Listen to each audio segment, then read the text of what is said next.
입니다. 코로나19가 전 세계를 덮쳤습니다.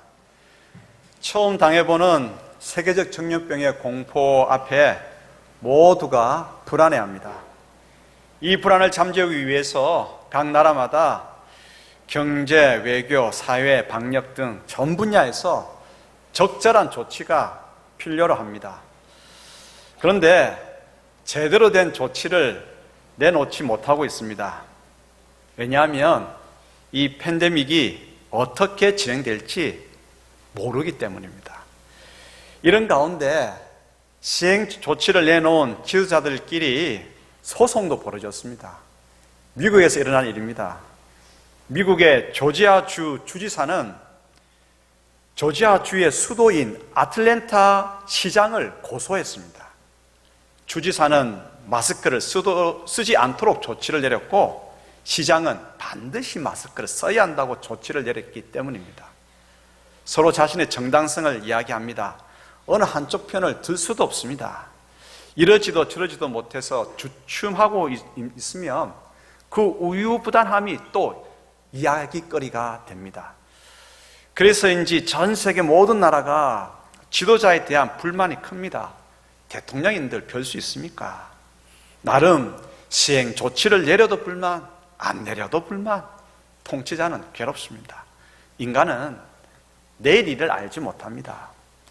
코로나19는 계속 변이를 일으켜서 이 팬데믹이 어디로 어떻게 확장될지 그 누구도 모릅니다. 이러한 때에 두 가지 질문을 해보고자 합니다. 첫 번째 질문은 이러한 위기와 어려움의 때에 누가 진정한 통치자인가 라고 하는 것입니다. 다르게 표현하면 누구를 우리 삶의 토로 삼을 것인가, 무엇을 우리 삶의 기반으로 삼을 것인가 라고 하는 질문입니다. 두 번째 질문은 그 통치자의 마음을 알고 그 마음에 맞게 기도하고 그 뜻을 행할, 함께 통치자와 함께 일할 그 일꾼은 누군가 라고 하는 것입니다. 이 두 가지 질문을 중심으로 하나님께서 오늘 저희들에게 들려주시는 말씀을 경청하도록 하십시다. 먼저 세상의 터가 무너져야 합니다. 이사야는 궁중 예언자입니다. 예언자는 크게 두 부류로 나눕니다. 궁중 예언자와 제야 예언자로 나뉩니다. 궁중 예언자는 궁중에서 왕 옆에서 왕의 모사의 역할을 하는 예언자입니다. 제야 예언자는 말 그대로 백성들과 함께 거하면서 하나님의 뜻을 전했던 예언자입니다. 이사야는 궁중 예언자였기 때문에 왕을 측근에서 모시고 있었기 때문에 신하들의 또 존경도 받고 또 예언자의 삶이 나름 편안했습니다. 왕의 그늘 아래에 있었기 때문입니다. 특별히 유다 우시야 왕의 그 밑에 있었기 때문에 더욱 그랬습니다. 우시야 왕은 누굴까? 우시야 왕은 약해진 유다 국력을 강하게 일으켰던 왕입니다. 다른 왕들에 비해서 유다를 안정적으로 통치했던 왕입니다. 그래서 유다 백성도 우시야 왕을 많이 의지했습니다. 이사야 선지자도 그 그늘 밑에서 이 왕을 많이 의지했죠. 우시야 왕은 궁중 예언자 이사야에게 있어서 대단한 통치자입니다. 또한 이사야에게 있어서 편안한 삶을 그에게 주었던 삶의 터였습니다. 그런데 그 통치자가 죽고 말았습니다.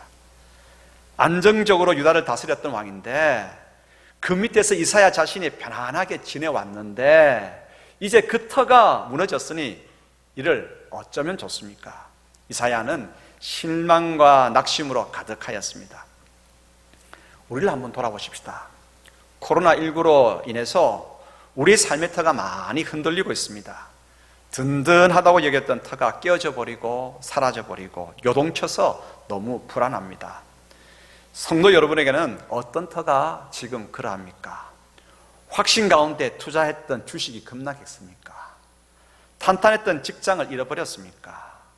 참으로 건강했던 몸이 나빠졌습니까? 의지했던 부모를 보내어야 했습니까? 믿었던 자식이 문제를 일으킵니까? 팬데믹 현상 속에서 앞으로는 더욱 다양한 우리가 의지했던 터들이 깨어지고 치게 될 것입니다. 이사야가 그렇게나 의지했던 터가 무너진 모습을 성경은 한 문구에 담고 있습니다. 우시야 왕이 죽던 해에.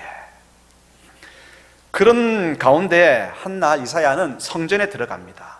궁중 예언자이다 보니까 누구보다도 많이 이 성전에 드나들게 되었겠죠. 그런데 그날 말은 보통 때의 성전 분위기와는 많이 달랐습니다. 성전은 하나님의 영광으로 가득했습니다. 높은 보좌에는 하나님께서 앉아 계셨고 주님의 옷자락은 물결 치듯 휘둘러 성전을 가득 채웠습니다. 이사야 6장 1절 읽어보죠. 우시야 왕이 죽던 해에 내가 본즉 주께서 높이 들린 보좌에 앉으셨는데 그의 옷자락은 성전에 가득하였고. 아멘. 땅의 통치자는 죽었지만 진정한 하늘의 통치자를 뵙게 된 것입니다. 세상의 터는 깨어져 버렸지만 하늘의 참된 터를 발견하였습니다. 이사야는 자신이 의지했던 통치자가 죽음으로 인해 낙심하고 있었습니다. 그런데 그제서야 진정한 통치자가 살아계셔서 온 세상을 통치하고 계심을 발견할 수 있었습니다. 하나님께서 높은 보좌에 앉아 계신 모습을 보았습니다. 주님의 옷자락이 성전에 가득함을 보았습니다. 6날개를 가진 천사 스랍들이 하나님의 영광이 온 땅에 충만함을 노래하는 그 소리를 들었습니다. 이 같은 모습과 소리는 여호와 하나님께서 온 세상을 다스리고 계심을 보여주는 시청각으로 분명하게 보여주는 것이 됩니다. 눈으로 보고 귀로 듣고. 우리가 의지했던 세상의 터가 무너졌다고 실망하지 마십시다. 세상의 터가 무너져야 그때 참된 터가 되시는 진정한 통치자 여호와 하나님을 만나게 됩니다. 우리가 의지했던 땅의 통치자가 죽었을 때 그때 비로소 하늘의 진정한 통치자를 발견하게 됩니다. 그러므로 코로나19로 인해 세상의 터가 사라졌다고 실망하거나 낙심하지 마십시다. 이때가 진정 내 삶의 인도자를, 이 세상의 통치자를 만날 시간이고 참된 터를 발견하는 기회입니다. 두 번째 교훈입니다. 주님을 만나게 되면 어떤 일들이 일어날까? 이사야 6장 5절 같이 읽어볼까요? 그때에 내가 말하되 화로다 나여 망하게 되었도다. 나는 입술이 부정한 사람이요 나는 입술이 부정한 백성 중에 거주하면서 만군의 여호와이신 왕을 배웠음이로다 하였더라. 이사야는 보좌에 앉으신 하나님을 배웠을 때 화로다 나는 망하게 되었도다. 나는 입술이 부정한데 하나님을 배웠으니 나는 망하게 되었도다. 그렇게 고백했습니다. 이 말은 자신이 죄인임을 고백하는 것입니다. 주님을 참으로 만나게 되면 우리 자신의 깊은 곳에 감추어져 있던 죄들을 토설하게 됩니다. 주님은 빛이십니다. 우리는 어둠입니다. 빛이 어둠 가운데 비치면 어둠에 가려져 있던 모든 죄들이 드러나게 됩니다. 베드로도 부활하신 예수님을 만나고 나서 주님, 저는 죄인입니다. 고백했습니다. 간음죄를 저질렀고 그 간음죄와 연이어서 살인죄를 저질렀던 다윗도 성령님과의 만남 속에서 주님, 저는 심히 죄인입니다 라고 고백했습니다. 그리고 베개가 썩도록 울었습니다. 빛이 어둠에 비춰지는 것은 부끄럽게 하려는 것이 아닙니다. 고치고 치유하고 회복하고 새롭게 하려고 하는 것입니다. 하나님의 마음입니다. 죄의 고백은 사죄의 은총으로 이어집니다. 천사 스랍은 제단에서 벌겋게 핀 숯을 가져와서 이사야의 입술에 대었습니다. 이사야 선지자를 정결케 하였습니다. 이사야의 입술은 한 개인의 입술이 아니죠. 선을 악이라 했고 악을 선이라고 했던 유다 백성의 죄를 대표하는 입술입니다. 또 그 입술이 예언자의 입술이기 때문에 예언자이면서도 하늘의 진정한 통치자를 잊은 채 땅의 통치자만 찬미했던 입술입니다. 입술은 죄의 통로입니다. 모든 죄악이 어쩌면 이 입술에서 시작하는지도 모릅니다. 거역도, 불순종도, 미움도, 불의도, 온갖 악행들도 입술을 통해서 드러납니다. 입술로 범하는 모든 죄악들은 입술이 정결하게 됨으로써 그 죄가 사여지죠. 입술이 정결하게 됨으로써 이사야는 온몸이 정함을 입습니다. 하나님께서는요, 회개하는 자에게 사죄의 은총을 내려주십니다. 이사야 6장 6절 7절 읽겠습니다. 그때에 그 서랍 중에 하나가 부젓가락으로 제단에서 집은 바 핀 수출 손에 가지고 내게로 날아와서 그것을 내 입술에 대며 이르되 보라, 이것이 내 입에 닿았으니 내 악이 자여졌고 내 죄가 사여졌느니라 하더라. 이때 이사야는 하나님의 탄식 소리를 듣습니다. 하나님의 그 마음에 있는 탄식 소리, 이거 아무나 들을 수 있는 게 아니거든요. 주님의 마음 가운데 들어있는 그 소리는 정결하게 될 때만 듣게 됩니다. 정결하게 될 때만 그 마음의 소리를 듣고 그 마음을 볼 수 있게 됩니다. 죄로 인해서 귀가 막혀 있는데 어떻게 들을 수가 있겠습니까? 죄로 인해서 눈이 감겨져 있는데 어떻게 볼 수가 있겠습니까? 하나님의 마음입니다. 죄로 어두워져 가는 이 시대를 위해서 나는 누구를 보내야 할까? 누가 우리를 위해서 갈까? 주님의 마음입니다. 터가 흔들리는 이 불안의 시대에 나는 누구를 보내어 샬롬을 전하고 누가 우리를 위해 가서 평강을 전할까? 하나님의 마음입니다. 이사야는 주님께 자신을 보내달라고 헌신합니다. 죄에 대한 진정한 고백이 있고 그 죄의 정결함을 받은 후에야 비로소 하나님의 마음을 느끼게 됩니다. 그 마음이 내 마음을 흔들어 놓게 됩니다. 주님의 마음에 담긴 소리를 듣게 됩니다. 주님의 마음에 흐르는 눈물을 보게 되고 나도 눈물 흘릴 수 있습니다. 그때 우리는 시대적 소명에 반응하게 됩니다. 이사야 6장 8절로부터 10절 읽겠습니다.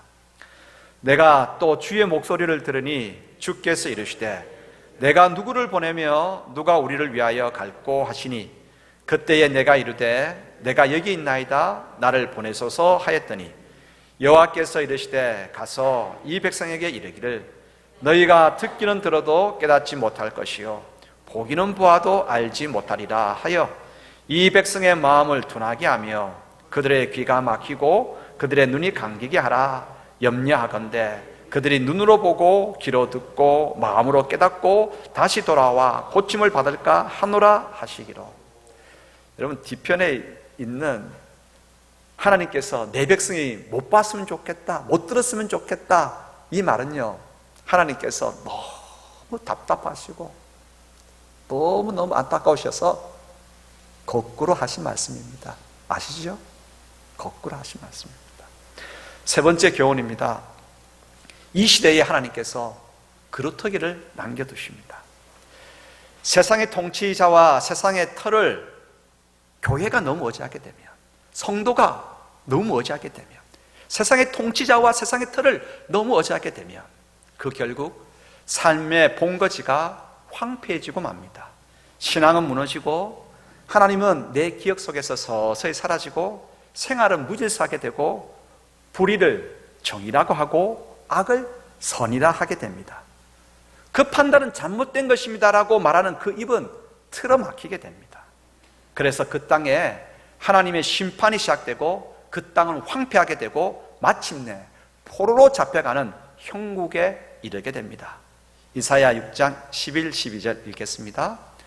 내가 이르되 주여 어느 때까지니까 하였더니 주께서 대답하시되 성읍들은 황폐하여 주민이 없으며 가옥들에는 사람이 없고 이 토지는 황폐하게 되며 여호와께서 사람들을 멀리 옮기셔서 이 땅 가운데에 황폐한 곳이 많을 때까지니라. 이 시대의 모습이 참 하나님께서 말씀하시는 이 황폐한 시대의 모습입니다. 다른 사람을 손가락질 할 게 아니라 성도인 우리 자신을 한번 돌아보십시다. 우리는 온 세상의 통치자요 삶의 참된 터이신 여호와 하나님을 만홀히 여기지 않은지 돌아보아야 합니다. 만홀히 여기게 되면 하나님보다도 세상의 지도자를 더 의지하게 되고 세상의 터인 직장과 통장과 건물과 지식과 인맥과 내 생각을 더 의지하게 됩니다. 이런 것들이 모두 완전히 필요하지 않다라고 하는 말은 아닙니다. 내 삶을 떠받쳐주는 내 삶의 터의 1순위는 언제나 하나님이어야 한다고 하는 뜻입니다. 하나님께서 들려주시는 진리의 말씀이 내 삶의 가장 중요한 기반이 되어야 한다고 하는 그런 의미입니다. 여호와가 아닌 다른 터를 의지하면 교회와 성도는 힘을 잃습니다. 신앙의 본질이 아닌 곁다리를 붙들게 됩니다. 세상으로부터 욕을 먹게 됩니다. 자금의 대한민국 교회의 모습이 이러하지 않은가 돌아봐야 되겠죠. 지금 나의 모습이 그러하지 않은가 되새겨야 되겠죠. 하나님께서는 이러한 황폐해진 가운데에 우리 심령을, 우리 가정을, 우리 교회를, 이 땅을 그래도 회복시키시려고 하십니다. 그래서 남겨두십니다. 황폐하게 된 땅은 모든 나무 같은 모든 것들이 다 잘려져 버립니다. 밤나무도 상수리 나무도 잘리고. 그런데 하나님께서는 잘리고 잘려도 그 그루터기를 남겨두십니다. 그래서 그 그루터기로 하여금 내일을 열어갈 거룩한 씨가 되게 하십니다. 남겨진 그루터기는 하나님께서 준비해 놓으신 거룩한 씨는 터가 흔들리고 요동치는 이 시기에 있어서 너무나 중요하고 너무나 중요합니다. 이사야 6장 13절 읽겠습니다. 그 중에 10분의 1이 아직 남아있을지라도 이것도 황폐하게 될 것이나 밤나무와 상수리 나무가 배임을 당하여도 그 그루터기는 남아있는 것 같이 거룩한 씨가 이 땅에 그루터기니라 하시더라. 아멘. 이제 그러면 그 그루터기는 누구냐 하는 것입니다. 그 거룩한 씨는 누구일까 하는 것입니다. 누굴까요? 하나님 아버지의 애타는 마음을 헤아리는 사람입니다. 요즘은 자식 교육 맡길 곳이 없습니다. 지극히 일부이지만 학교에 몰카를 설치한 사람이 교사입니다. 선한 뜻으로 믿고 기부할 곳도 없습니다. 역사적 아픔을 함께하기 위해서 기부했는데 어디에 어떻게 사용했는지 기록조차도 제대로 되어 있지 않습니다. 공직자들의 비리는 심각합니다. 이처럼 공수처가 필요한 때가 어디 있었겠습니까? 그런데 그 공수처마저도 자신의 비리를 방어하는 기관이 되지 않을까 하는 염려가 더 됩니다. 교회도 마찬가지입니다. 많이 속상합니다. 신천지로 인해서 코로나가 확산될 때에도 없었던 일이 지금 벌어지고 있습니다. 교회가 아닌 일반 카페에서 소모임을 해도 신고하면 포상금을 주겠다고 하는 발언을 교회는 듣고 있습니다.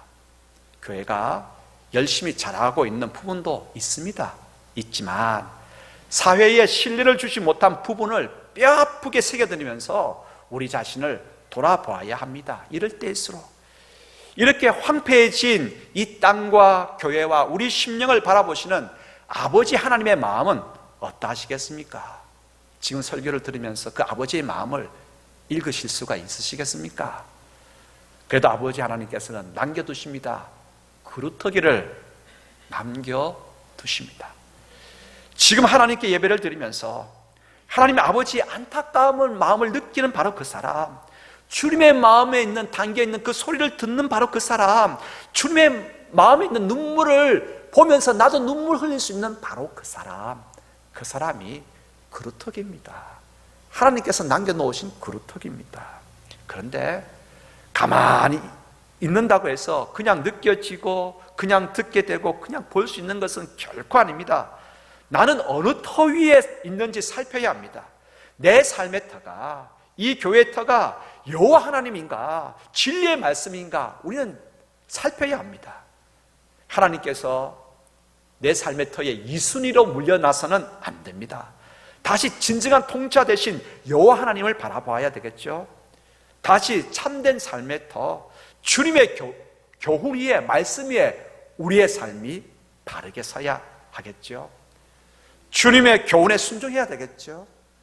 그러므로 더욱더 이 위기에, 흔들리는 이 위기의 시대에 흔들리지 않게 우리를 잡아주는 교훈의 말씀을 읽고 또 읽고 순종하고 제대로 실천해 나가야 합니다. 주님의 말씀은 내 발의 등입니다. 내 길의 빛입니다.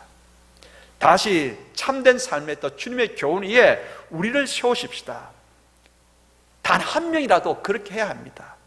2명이면 더 좋을 것입니다. 지금 이 설교를 듣는 우리 모두가 새롭게 결단한다면 하나님께서 얼마나 좋아하시겠습니까? 그렇게 되면 코로나19의 이 위기뿐만 아니라 앞으로 어떤 고비가 온다 할지라도 우리는 흔들리지 않을 것입니다. 우리만 흔들리지 않는 게 아닙니다. 우리의 사명입니다. 우리만 흔들리지 않는 것이 아니라 우리가 여기 이곳에 뭐가 됩니까? 기둥이 됩니다. 흔들리지 않게 배를 잡아주는 그 기둥이 됩니다. 부둣가에 배를 잡아 묶을 수 있는 그 블라드라고 하는 앵커가 있잖아요. 그 노릇을, 그 역할을 교회가 해야 되겠죠.